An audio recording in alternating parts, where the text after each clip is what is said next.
managing partner said to me, at your age,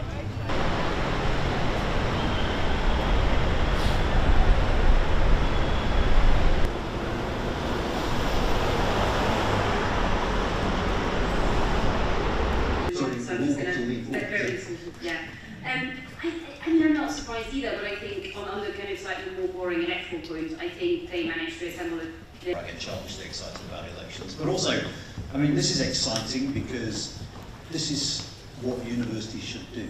I mean, yes, we should teach, yes, we should.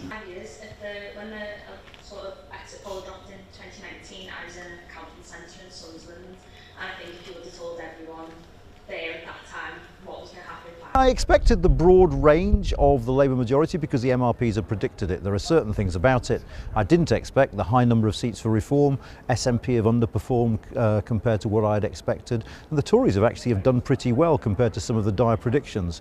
But this is an exit poll. We'll have to watch how things unfold in the evening to be absolutely certain how things have turned out.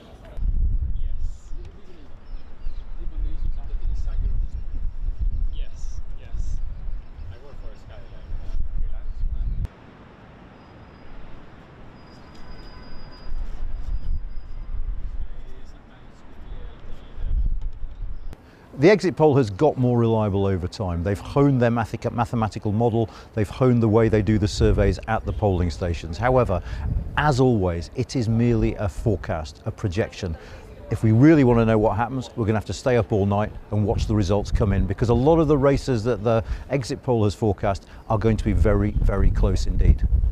Party at this election, it might actually be such low levels of turnout, political involvement from those same communities, always in the swing.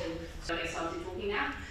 So anyway, on your point about transactional politics, I think it's worth saying that I think one of the legacies of this party. We've got used to politics as pantomime, a very unstable Conservative party with lots of infighting, with lots of ministerial churn, with no stability. I think we're going to have to get used again to relatively stable government, with ministers staying in power for quite a long time, and with government able to think beyond the very short term as to medium-term objectives. Now, it's an open question as to whether that makes a huge difference in terms of policy outcomes, but the style of governing, I think, is going to be very different to that which we've got used to over the last decade or so. It's well worth doing. If you haven't read Murray's dispatches from the campaign trail, which have been one of the brightest bits of the election, quite frankly, for me, go